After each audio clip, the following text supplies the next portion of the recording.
On this week's episode, we're going to cover fast walkers and slow walkers. WTF are they, and why are they exempt from disclosure?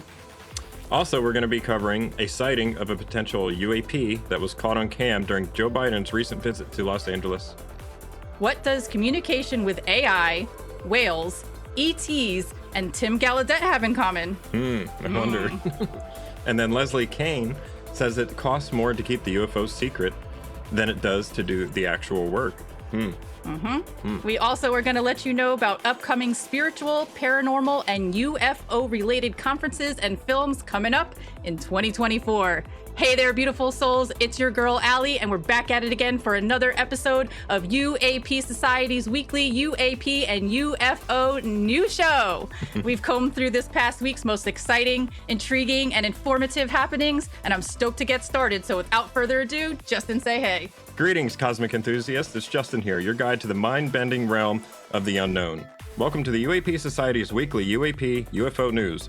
Your ticket to an interstellar adventure like no other. Whether you're a believer or a skeptic, get ready for a cosmic roller coaster ride through the latest updates from the far reaches of the galaxy.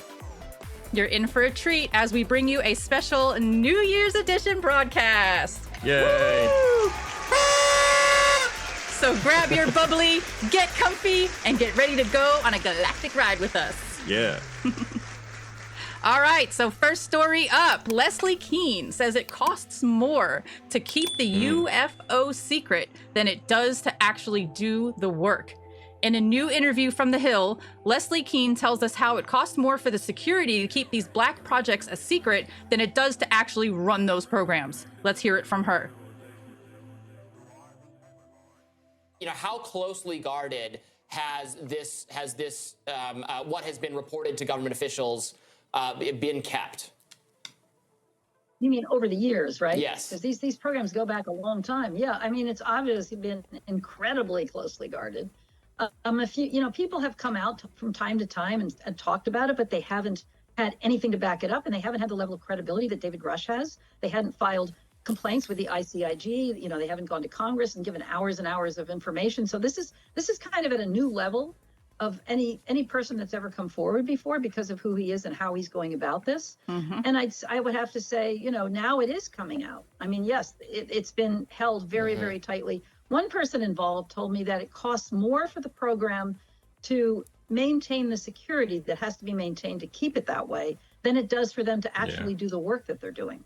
I mean, the security is a huge element of it, but that's starting to break now. I mean, this is the beginning of that. So maybe you can't hold on to it forever. You just take someone like David Grush to come forward and feel it's his obligation to do so, and everything changes. Yeah, everything changes. I'm totally Team Grush. He has made such a huge contribution to this movement. It's just crazy. I'm totally grateful for what he did. But the thing that I wanted to talk about with her story and what she just said is that, it's bad enough that there's all this missing money and we know where it's being funneled into.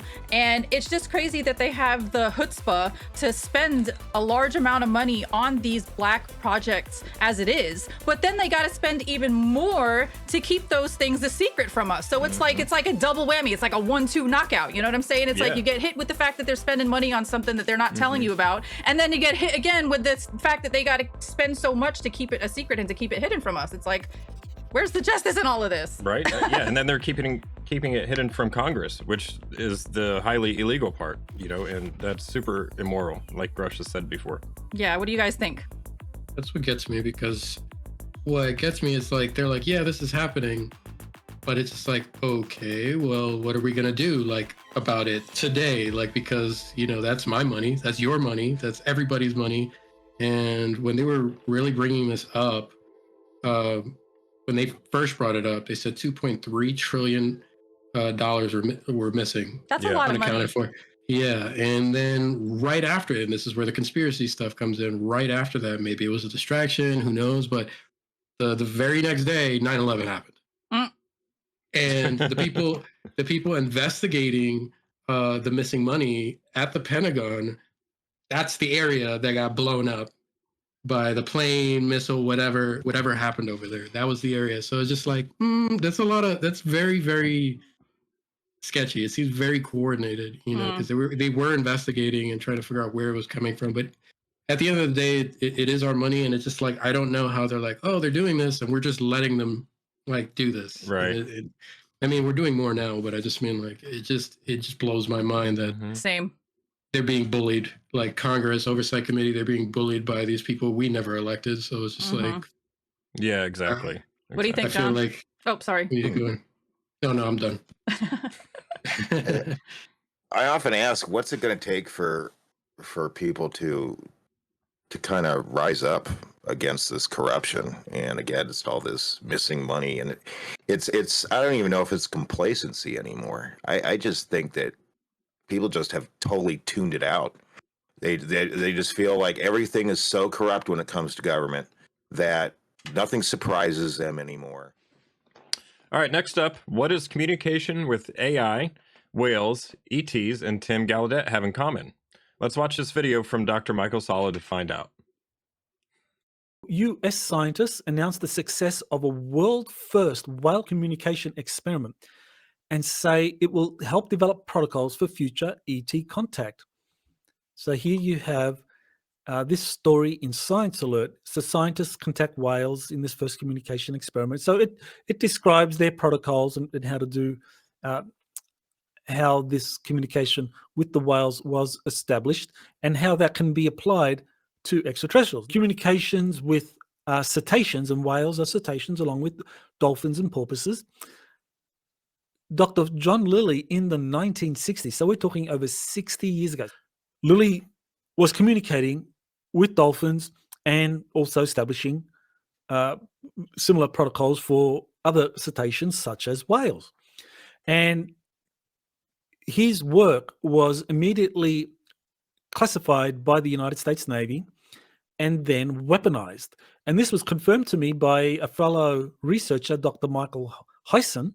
He confirmed that the Navy did classify the research involving communications with cetaceans that John Lilly had pioneered, and that this had been weaponized. And why have they kept this secret? I think the reason is that communications with cetaceans does happen, can happen, and the whales are the record keepers of the oceans, and the deep state does not want people swimming with cetaceans in the wild because they know that there will be downloads, information downloads, where people will get awakened and have the records transferred into them. So they've been banning it and trying to get people to swim with captive dolphins, which is very different. Those animals are tortured. That's the reality of it. And what happened was that increasingly over the years, NOAA, that's the National Oceanic and Atmospheric Administration, they clamped down on this. They tried to stop people swimming with cetaceans in the wild. And that's actually, they succeeded during the COVID. During COVID, when everyone was in lockdown and people couldn't meet, they rushed through these regulations that banned people swimming with dolphins. And that was one of the factors that led to us, my wife and I, deciding to leave the Big Island. All right. For those of you unfamiliar, Tim Galludet is a retired U.S. Navy Rear Admiral, an oceanographer, and he was also the director of the National Oceanic and Atmospheric Administration until 2019. Tim is also quoted saying, quote, "I think it's about time that we do disclose that we are in contact with non-human intelligence. ... That's what needs to be put out there in the public," end quote. So I just find that whole thing super, super fascinating. First of all, I've studied animal communication, and it blew my mind when I first discovered that it was even a realistic thing to study and learn how to do. And especially blew my mind even more when I implemented it and it actually worked.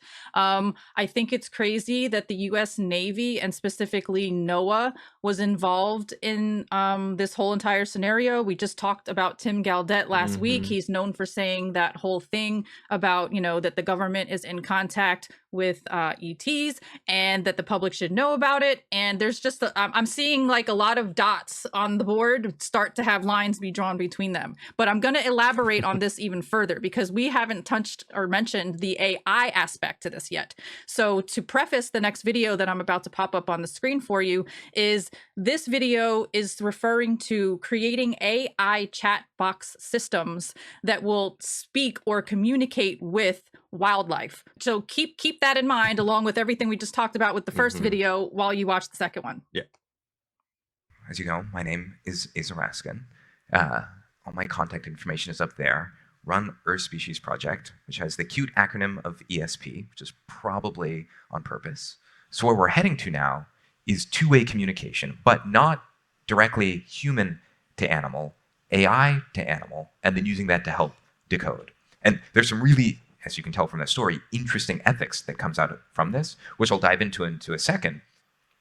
And just like you can build a chatbot in Chinese without needing to speak Chinese, in the next couple of years, 1, 3, 5, we're going to be able to build essentially synthetic whales, synthetic tool-using crows that can fluently speak.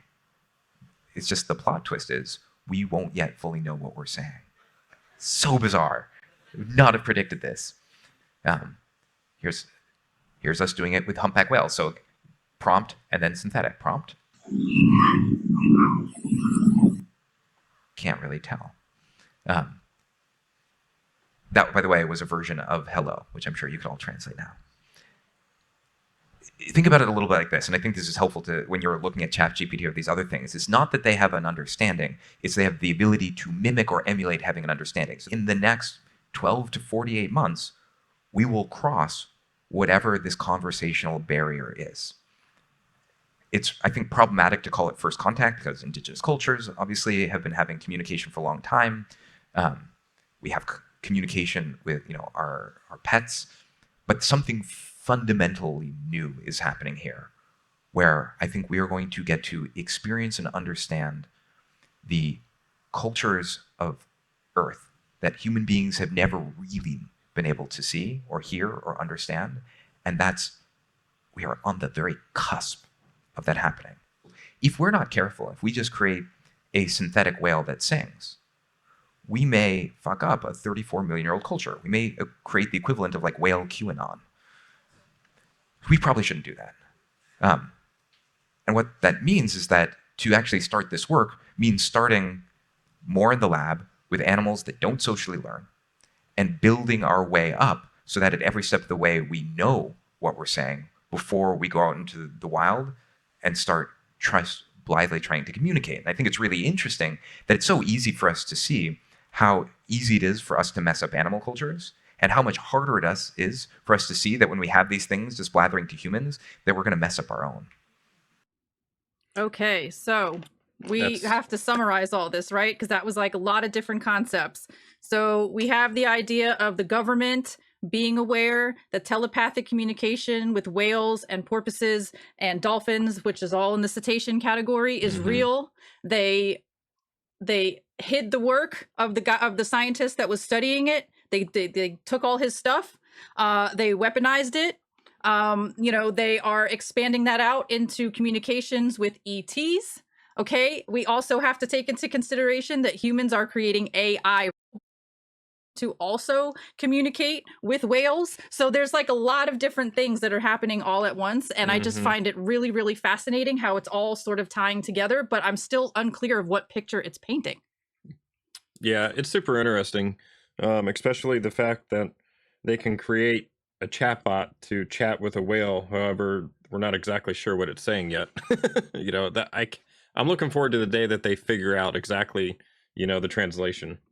Well, the part of the story that was also in that speak with Asa that was not in the clip that we just showed is that they copied this one whale's communications, right? And it was actually the whale that was referenced in the paper that was referenced in the Dr. Michael Salla video from the first video that we showed. The whale's name was Twain, and they were recording Twain's sounds, you know, the singing and the sounds that he was making. And basically they took it and they turned it into, they, you know, inputted it into the AI bot, and then they went back out into the ocean and started emitting that whale's sounds. And all of a sudden that whale showed up and was like, whoa, what's going on? I hear my own self saying hello, but I'm not saying it. So it's like, you have to take into the consideration the sentience of these beings, and the fact that just because we don't understand doesn't mean that they don't understand. And then if that's the case, we got to be careful with what they're saying, because if they, you know, whales are known to communicate thousands of miles across the ocean. The songs that the whales in Australia sing are then picked up by the whales that are all the way across the world on the other side, because the way the sound travels through the water, and there's certain zones. You just got to watch the whole video if you're really interested in what the hell I'm talking about. But basically, if we mess up and say the wrong message, we could ultimately affect the entire whale population on Earth.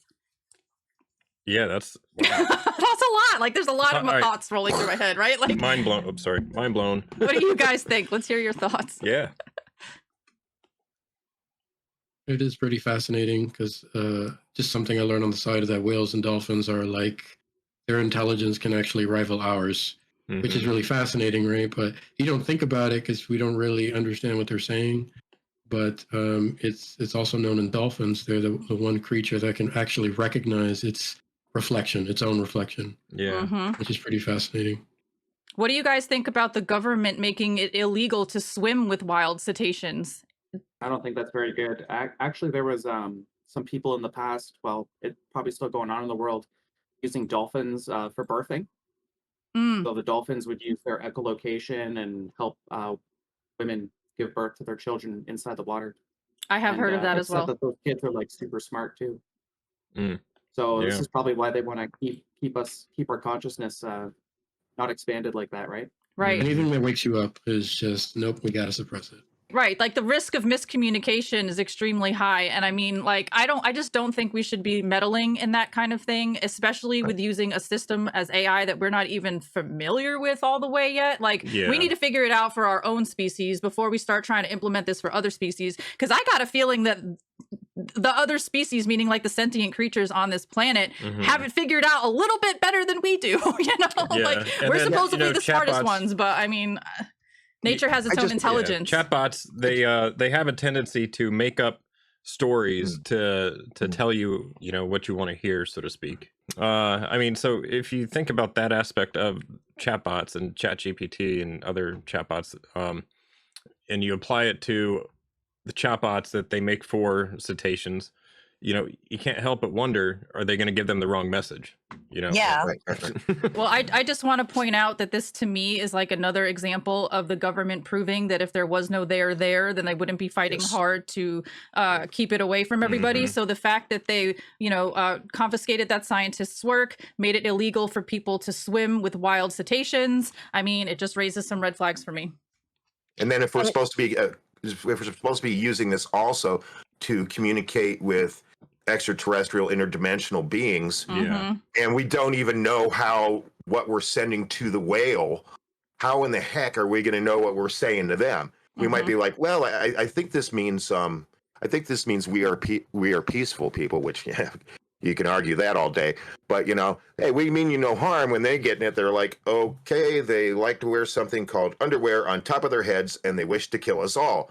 You know, and it'd just be like, okay, well, let's go ahead and wipe them out then, because they're a threat. So, I'm just we really thinking gotta of be the careful. game Telephone that I used to play as a kid, and how one message can get so misconstrued just in a circle of people, let alone from us to a whole different higher intelligent species. You know, Gets lost in translation. There's many ways for things to get lost in translation. So I have two comments on the Yes, whale please. situation. Sorry. So one of the comments is that whales, especially, and another sentient marine life, as well as mammals, were brought here to help us evolve.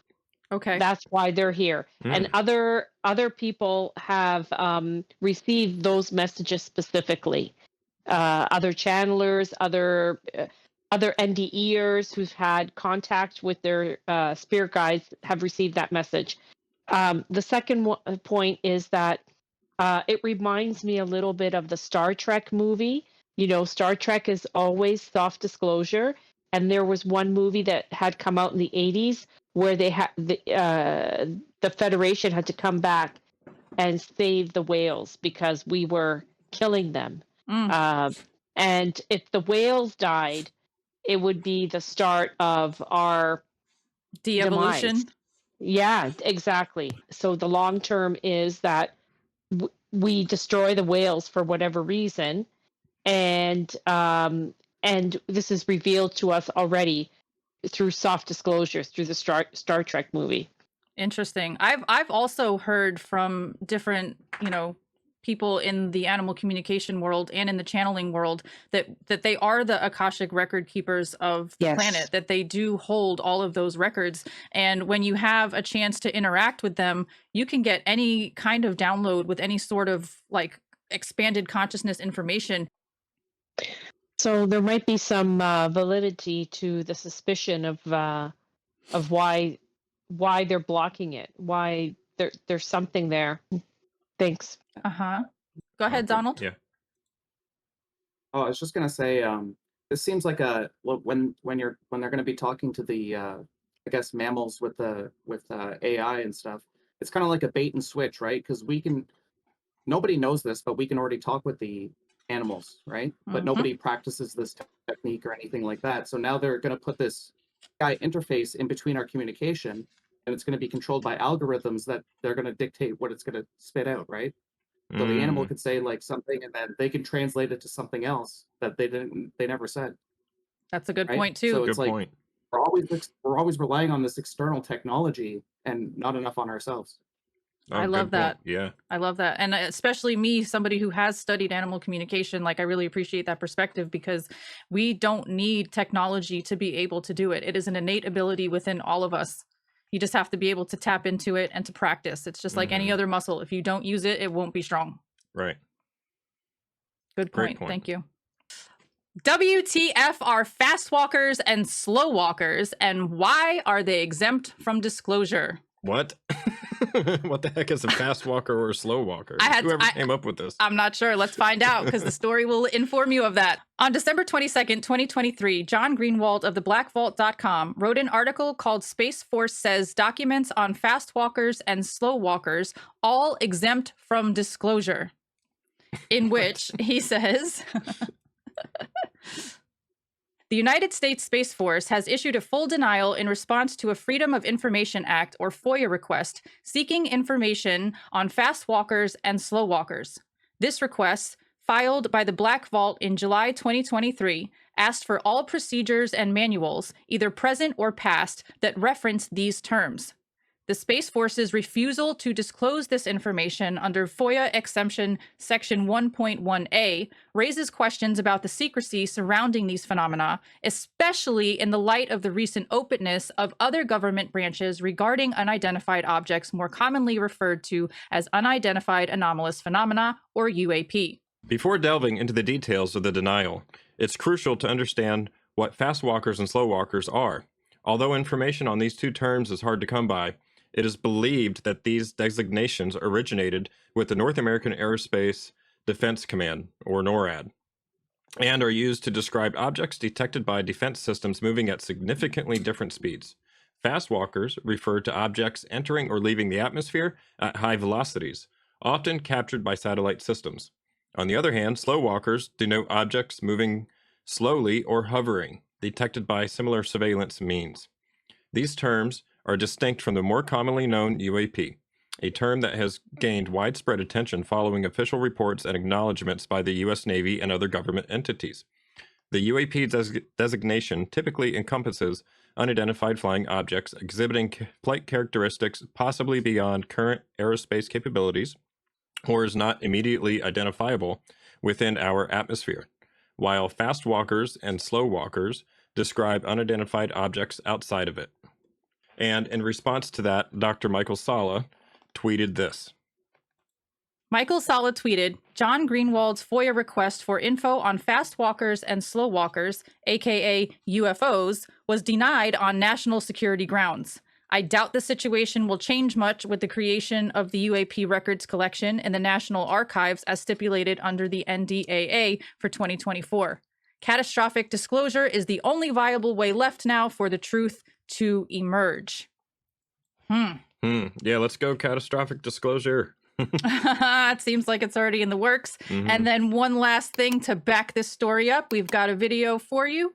And this is from Vice Presidential candidate, Senator Tim Kaine. Yeah, I'm aware of a lot of the intel around these UFOs or whatever the new thing is. Yeah, UAP. I'm aware of all the intel around it. Yeah. We've been following it in armed services. Some of it's off the coast of Virginia, but I'm not aware of the whistleblower thing. So, but you're pretty sure those are traps that the U.S. can't identify. Yeah, that are like the Chinese. They're fast movers, not slow movers. Yeah, so interesting. They are fast movers, not slow movers. Right. And I mean, it was a little bit hard to hear what he was saying because it sounded like they were in some hallway, like near an elevator. There was beeping and other people talking. But basically, he was admitting that these fast walkers are a thing and that they've been known to be seen by Virginia.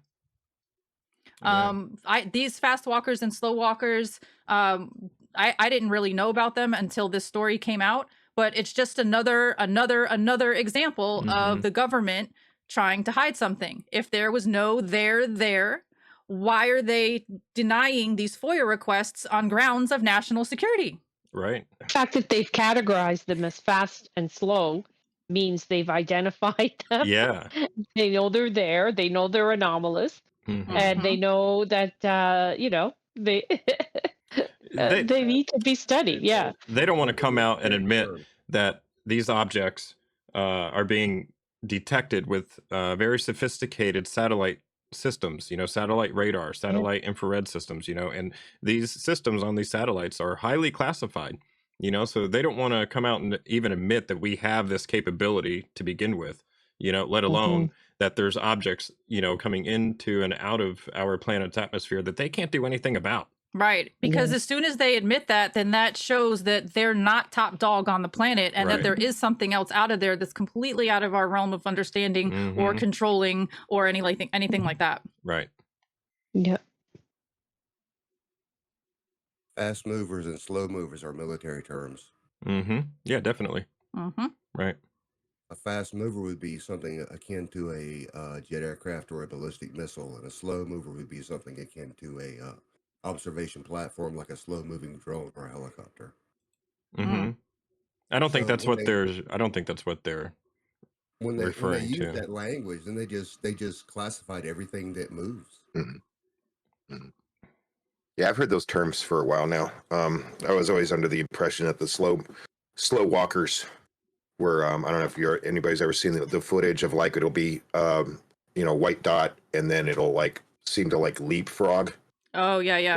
Yeah. I've heard those being called slow walkers and then fast walkers, as they had described it before, just kind of zipping out. Yeah. So the Space Force, and go Space Force, decided to deny the FOIA requests. Okay, there's how many other departments? I would just start hitting up the Navy, hitting up the Air Force, hitting up, which he probably has. I don't know if anybody caught it, but Tim Kaine, he didn't say fast walker or slow walker. He said fast mover. So it could be one of those, you didn't say the magic word. Right. Yeah, right. So maybe we should petition Chris to send a text message to John Greenwald and have him FOIA's fast mover. Oh, good point. Yeah, and if you haven't yet checked out Chris's interview with John Greenwald, it is on the Lato Files YouTube channel. Go check that out. Yep. All right. At LAX, a UAP was caught on cam during Joe Biden's recent visit to Los Angeles. A UAP was spotted traveling past the F-35s enforcing a presidential TFR 3 different times, 3 minutes apart. This all happened while President Biden was attending a fundraiser event in Los Angeles. Let's watch the clip. Just for everybody who doesn't know what a TFR is, please tell them real quick. Oh, yeah. TFR is a temporary flight restriction that is placed over areas where they would like to keep all the air traffic out for a certain basically time. It's like a no-fly zone that's enforced. Yeah. Pay attention to your screen, guys. Yep. Absolutely amazing. That's insane, it happens fast. So the F-35s are enforcing a presidential TFR over Los Angeles, over LAX. Give us a yes, give us a no. If you want to keep seeing there it this, went. Oop, there it goes. It's every few minutes. We had something flying in the way. Oh, really? I didn't see it. I'm not too sure what it was. Oh, my goodness. Yeah, someone's going to have to watch the replay and see what that was. Something. Hold on. What was that? It was going in the opposite direction. We're going to have to see the replay. Flying above. So if you missed it and didn't catch it, I'll show a screen or a screenshot real fast where we see the spherical looking object moving past this aircraft. And then we have another one right here. Which, actually, this probably should have been first, but that's okay. So in this next video, we see the second sighting that happened 3 minutes after the first sighting. This one happens even faster, and it's traveling in a different area of the screen. Keep your eyes peeled. If you're watching this right now, you're watching the best cameraman. So we see one of the F-35s getting refueled. The entire world. You're enjoying his work. Oh, there it went. Right now. It already happened. Else fly above too. Jeez Louise, Josh was spotting the UFOs, man. Are you ready? That? Someone has to watch the replay on that one too. Who's gonna see the replay? Something shiny that was like, it was moving around weird. It could have been a bird. Yeah. Josh was spotting the UFOs today. And we have one more video for you, so hang tight. There we go. Do we have anyone? Oh! Yes! Oh. What is that? Oh, that's it. Hold on That's a minute. one of the things. That's... Is that it? Is that one of the UAPs that we've been talking about? I'm kind of scared of looking at this. Hold on a minute, guys. This is one of the UAPs that we've been looking at. Is this it, Josh? You know, Peter, that doesn't look like... I'm not too sure what that is. He's struggling in real time with what it is. Yeah. I'm thinking balloon. Yeah? Yep. Or are you just saying that to keep the away? What do you guys think? Unless it's like just or something. I'm thinking balloon. They said this actually stayed in this spot for 15 minutes. And it could just be an extreme coincidence. Are you ready? It could be an extreme coincidence. And didn't somebody say that there was a helicopter that circled around object, it? But a completely different object. Yeah, you're right there. And the ones that we captured on film before. So this was the third sighting from these guys within this one live stream. Stay with it. Yeah, it's just directly above us. Oh, wow, directly above us. So it is moving, so it's not a star. For those of you wondering, it's not a star. No, definitely not. And I'm telling you, they're flying. They're flying in from the ocean, so... Flying in from the ocean. Yeah, over Los Angeles. This is in L.A. You know, there's a hot spot right off of Los Angeles. Right by Catalina Island. I'm thinking balloon. I'm thinking balloon, but watch what he says later. It's funny. Who gets white balloons? I'm not too sure. He's struggling so hard. White balloons, Josh. Who gets shiny reflective balloons? Do we stay with it? Let's see. Just a few more. I'm waiting for it to, like, maybe it zooms out of frame or something, and then that's the thing. That'll be weird. Yeah, we'll just see it disappear. But at this point, it's just right above me. Yeah, I think, What was that? Yeah, that's it for me. It's a little too tiring. Joshua, the amazing cameraman. Well, I'm glad we got something. So we didn't listen. We captured the KC-10. No F-35s flying in formation, but possibly one of the objects that we've been talking about. I don't know, Peter. I mean, first of all, who gets white balloons? I'm still thinking balloon. Listen, we have a viewer, right? We have SGV scanner saying looks like a sphere UAP. A sphere. Not a balloon, but more like a sphere, more of a geometric metallic shape. orb, That's the thing, possibly? the geometric shapes with these objects. Geometric shapes. Maybe we could get a replay and someone with maybe Degas or something can really zoom into that. Wow. Man. Look at that. What is happening? That was a good idea to film that, right? Yeah. Well, okay. Listen to this part. I like this part. Nervous. Are you ready? He really is getting nervous right Yeah, now. I mean, yeah, I don't want someone knocking on my door at midnight. Listen, hey, we actually have a rule. Do we talk about the rule? Yes, tell us the rule. Spill the tea. Yeah, sure, why not? Okay, so listen, we actually have a rule. That was something odd. I mean, who gets white balloons and... That's, you don't even believe it. I'm thinking balloon. Oh, my heart of heart, I'm thinking balloon. We have a rule here on LA Flight, okay? So this is something that we actually talk about. You know, the United Nations, they even have a plan, an actual plan in the books if they encounter something out of this world, okay? So everyone has a plan, okay? We have a plan. What would we do? It's not crazy to have a plan. It's not crazy, okay? It's something we have to do. We have a plan. What would we do if we actually film something that we think is out of this world? We're not saying that's out of this world, okay? We're not saying that. We're just talking right now. He's treading lightly. What's the rules, Josh? Because I think sometimes we change up the rules. Sometimes we say, let's not film it because we don't want to attract the wrong type of attention. So if we see something that we think is out of this world, away. If we're sure it's not out of the not from this Earth, world, or just really bizarre, we shut the cameras down, but we record. So that's something like this. I mean, it could be anything. It could be anything. It could be anything. But if we see a saucer or something and green little men walking around, that's it. We're not gonna put that on live stream. We turn off the live stream and we're not gonna get in trouble or anything. But we're gonna record, and all the men in blacked out SUVs just heard that we're gonna be recording. By the way, we're not gonna record. We're gonna close our eyes and not do anything. I'm sorry. What is flying above Los Angeles right now? 3 odd-shaped sphere-looking things, right? KC-10s, F-35s, the president here in the here at LAX. So much action, so much activity. And listen, the reason for the F-35s, it's to enforce a presidential TFR, okay? They're not looking for the spheres, all right? The F-35s, the KC-10s, they're here to enforce a presidential TFR, okay? But a lot of activity happening over the skies of Los Angeles in front of the cameras of LA Flights Live. Something very interesting, guys. Listen. Who knows? You know, I say it's a balloon, but even though I say that, I'm still not 100% sure. So He's still struggling. It is a little, I guess you could say, nerve-wracking not to know what's flying above us right now. What do you think of that, guys? Are you ready? So, also some information I feel is relevant to this story is the 2 guys that you heard talking were brothers. The guy that we saw on camera was Peter, and then the guy that we heard off camera was his brother, Jacob.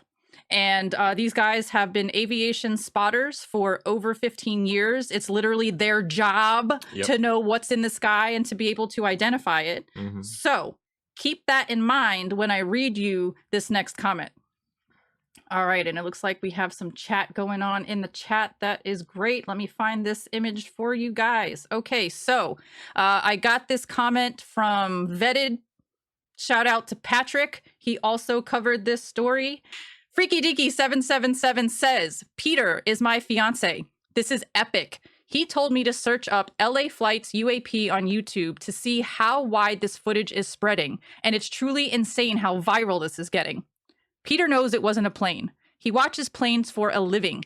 He knows it wasn't a balloon or a drone either. We have watched the footage over and over again on his laptop. He could not at all identify it. He was lost. He said these things in the video as an initial reaction, but as what they saw actually hit them, as they rewatched the footage, the boys both knew this was not anything they'd seen before. We've watched some crazy stuff around here lately, and this was brand new. Peter could tell you any type of plane at any altitude in the sky. He is genuinely an aviation savant, a walking aviation encyclopedia. He is a legitimate genius in this subject. Airplane Rain Man. It's insane to see if you know him personally. He really can't explain this one. This really is a UAP. And again, that comment came from Peter's fiance, and Peter was the guy we saw broadcasting in the video. This was taken from a 3-hour live stream that they were doing. So there was no way they could do what NASA does and cut the live feed. They just kept the cameras rolling, and we got a chance to see it. All right, I feel like I've spoken enough. What do you guys think? Oh, and just also for reference, Mick West has already come out and made a statement that that it's a balloon. Of course, it's a Mylar balloon, an intelligently driven Mylar balloon. Not just one Mylar balloon, maybe 3. It could have been 3 totally separate UAPs. I think more and more people are seeing this kind of stuff. I think it's absolutely legitimate. I know that what I saw wasn't a Mylar balloon, because Mylar balloons aren't going to be, caught up and zoom past a jetliner and then decide to come back and sit their station. Right. And so I don't think a lot of people are seeing balloons. Right. Well, the kid in the video, and I don't know, I say kid because he sounds young to me, but I have no clue how old he is. He basically was like, it sounded to me like he was struggling. Like he's saying, "Oh, it's a balloon," but then his consciousness is kicking in. And it's like, well, really, is it? Are you sure? Are you sure? You know, maybe he was thinking that he didn't want to sound crazy because he didn't want to get stigmatized. So he was throwing it out there that, oh yeah, it might be a balloon, so that people don't give him a bunch of flack. Let it go. Yeah. It's also weird that it just zoomed past, like in that first shot, like it just zoomed past, and I'm like, whoa, what was that? And it's just like, one, couldn't be balloon because balloons don't move like that, and or that fast. And it's just like George is saying, it's just interesting to see how much more visible or blatantly obvious that they're there. And it's just, they even shut down an airport once because it was just hovering over the airport in Chicago. So it's just like that also happened in India this year as well. Not everything that you see is a balloon. Not everything is parallax. I mean, there's so many different phenomena out there that it can't all be balloons. It can't all be people just want to be able to pacify themselves with something that fits within their paradigm, that makes them feel better, doesn't make them feel worried or anything else, because he was like, oh, I'm scared to be looking at this thing right now. And it's like, why? People don't like their illusions destroyed. Yeah, exactly. Any last comments on that story, Chris? So that those UAPs were flying in the opposite direction of the plane, number one, going faster than the plane. Number two, and I wonder what the motivation of the ETs were to antagonize Biden's plane. Yeah, I don't know. Like, are they forcing disclosure? Right. Are they sending a message? I mean, it's reminding me of the King's coronation that also happened this year with the British Royal Air Force flying in formation over a huge crowd of people, and a little UAP decided it wanted to make its little, make itself known, and it was caught on camera. That's where they want to show themselves, when they already know that there's people that are looking up. They already know that it's being recorded. So what a better opportunity than trying to make it up all basically on your own, to know that humans are looking up. And especially if it's being recorded live and streamed live, it's not something that can be like scrubbed over or, like erased later, because it's already out there. And they know that. I feel like they know that. That's my opinion. Yeah. All this is making me think about the recent interview that Chris Lato did with Courtney Brown, and how we need to, or how we can get certain cameras, modify them, put certain filters over the lenses, and then with a high frame rate, be able to record these objects. If anybody hasn't seen that interview yet, definitely go check it out. That's another video you need to go check out. There's a couple different techniques that they're using and experimenting with, and getting excellent results. And I mean, the best way to combat the debunkers is to have them go out and do this for themselves, so they can see for themselves. They're not going to debunk their own pictures, because they took it. They probably spontaneously combust just because they'd be like, oh, yeah. I'm wrong. I would love for Mick West to replicate the results from Courtney Brown, and then see how he tries to debunk that. That's what I want to see.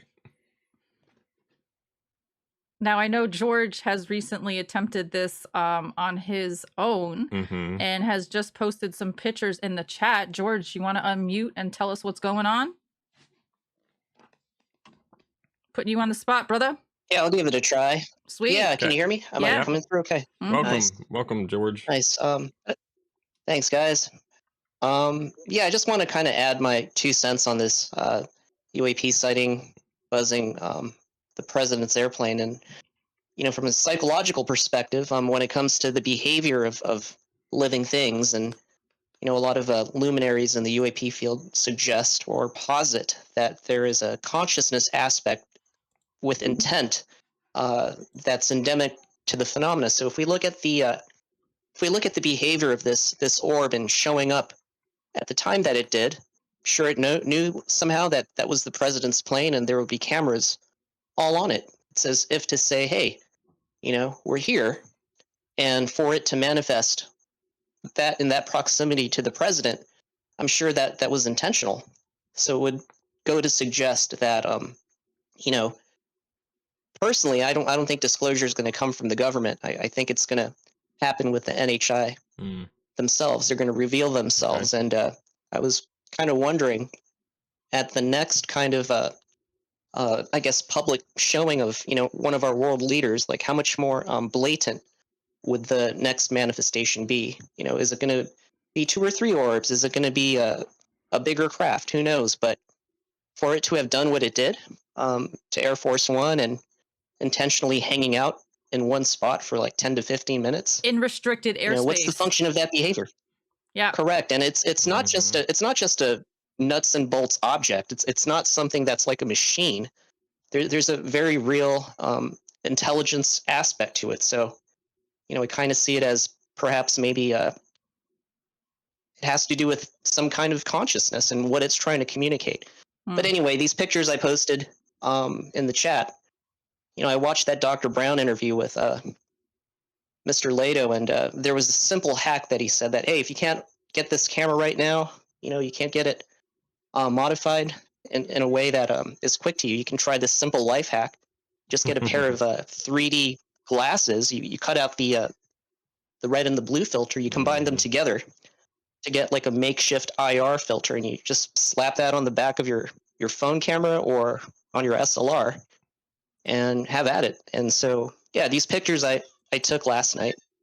I aimed the camera at open sky, you know, no stars around the immediate area. It was probably around 10:30 at night. Okay. I didn't see anything in my viewfinder when I pointed it at an empty space in the sky. And as soon as the picture was taken, you know, to my surprise, there's these like weird things. There was no light glare. There was no light glare coming from the moon. I made sure of that. So it's no ambient light bleed from like street lamps or anything. And the lights in my house on the side where I took the pictures, the lights were off. So okay. I took into account like light pollution to kind of rule out those variables. But yeah, I took maybe about 40 or 50 pictures last night just for the fuck of it. And out of the 40 or 50 pictures, I'd say maybe 19 to 23 of them had something that looked like what I just posted, but they were always in a different kind of shape. And I always kept the camera pointed at the same spot. I never moved the camera or lens finder. There was, you know, my lens on the camera was clean. I cleaned it prior with a microfiber cloth. The battery was fully charged. Stuff like that. I just ordered my 3D glasses. I'm looking forward to it. Yeah, but you guys do this experiment, like, you know, post your pictures on Ali's server. You know, it's a very simple like hack you can do. Yeah. Post it on Ali's server or UAP Society, and you know, let's compare notes. Right. And this is obviously some information that is cool to have, because I feel like disclosure is going to come from the inside out, not from the top down. And if we get everybody taking these kinds of pictures, getting their own results, you know, not only will that be confirmation for that own individual, but it will be confirmation for the rest of us that there's things in our airspace all the time. We just can't perceive them with these eyeballs in our heads. And revolutions have always started from the bottom. Ooh, yes. Grassroots. Right.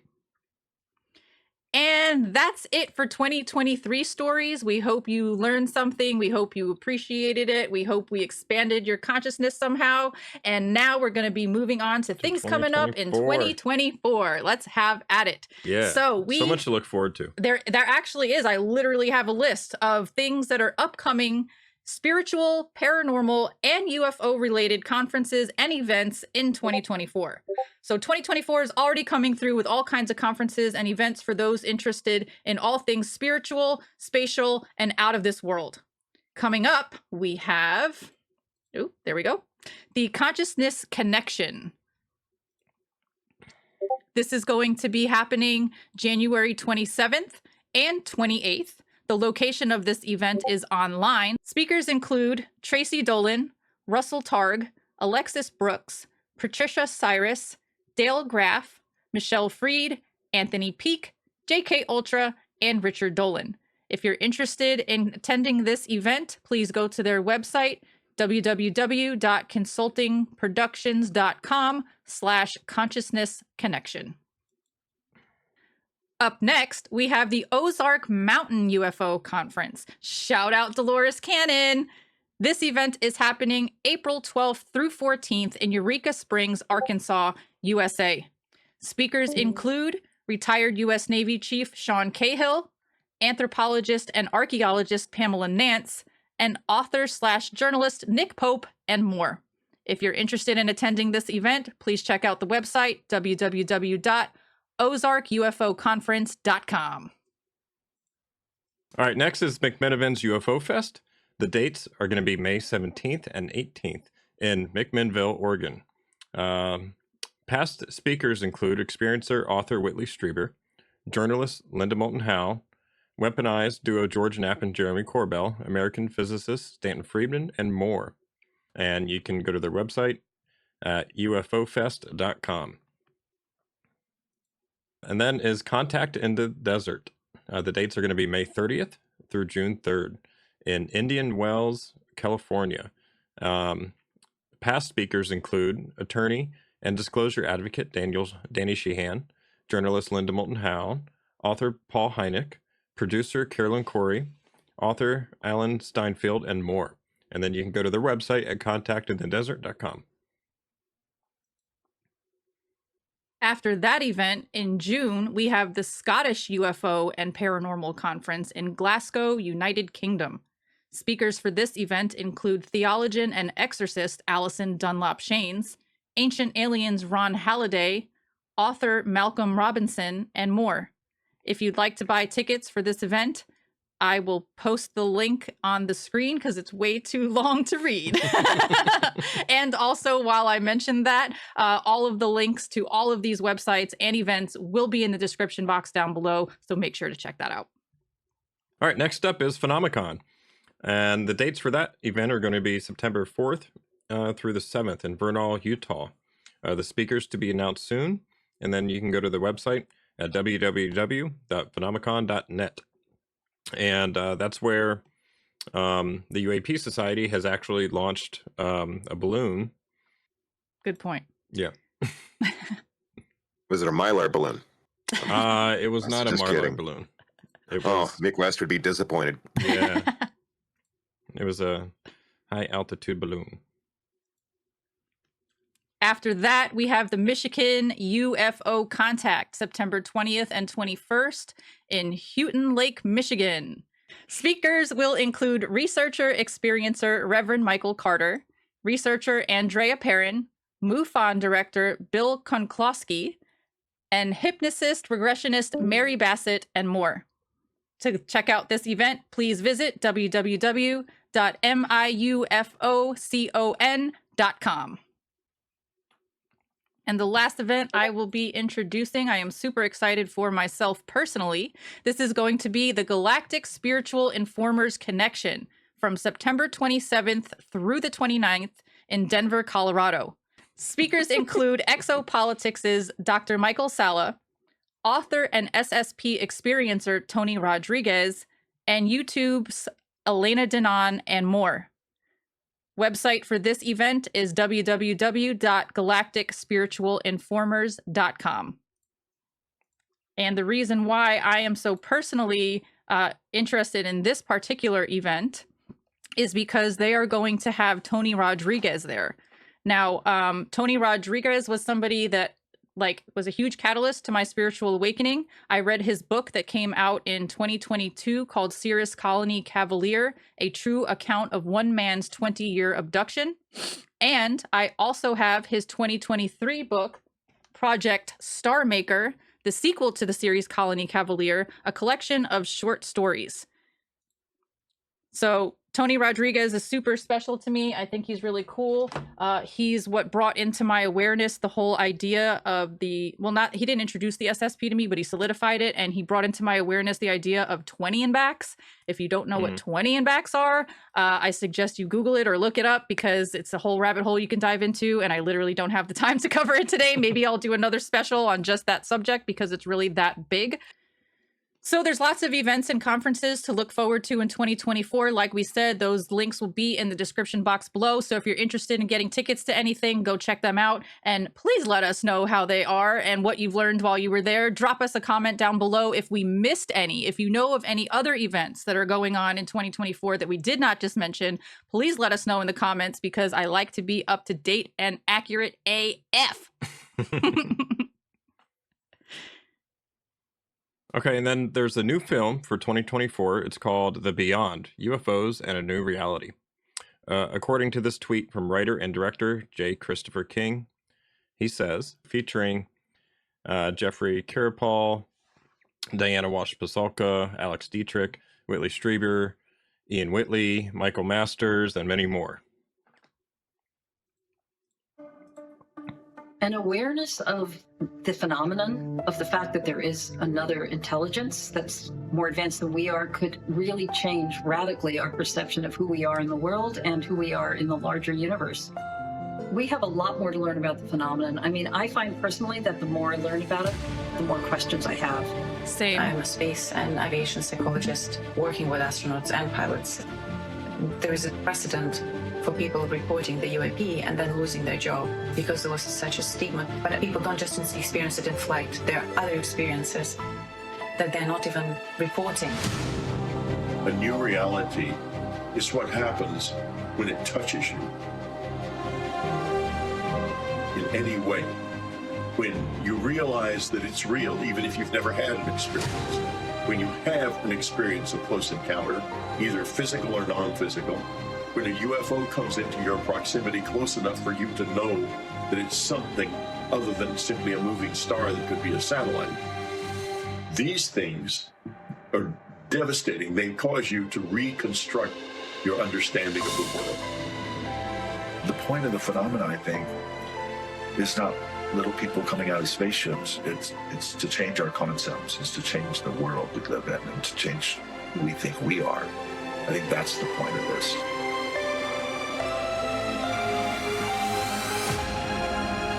The beyond means the future.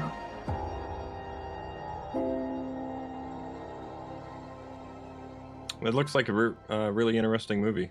Yeah, I mean, a lot of those events and conferences looked really, really interesting to me. That movie looks dope. I'm just glad that there's already things that are lined up for 2024.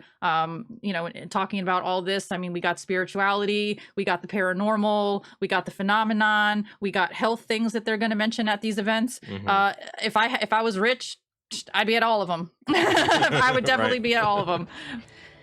All right, and that concludes this week's UAP Society Weekly UAP and UFO News Show. Thank you so much for hanging out with us, and while you're here, do us a favor, smash that like button, click subscribe, ring the little notification bell, leave us a lovely comment down below, and share this video with your family and friends to help us spread the good word. Let's raise the collective consciousness together in unity. Yeah, let's go. Go, go, UFO. Go, go, 2024. Yes, Happy New Year, everybody. Yay. Ba, ba, ba, ba. And with that, our show for the evening is concluded. Thank you guys so much. We appreciate you so much. Thank you for tuning in. Here, everybody. Thank you for being here and sticking on the call this long. And guess what? We'll be back next week with some more. So I hope you're ready for it. That's all I got to say. Peace. Peace, guys. Much love and namaste. Happy New Year. Happy New Year. Happy New Year. 2024.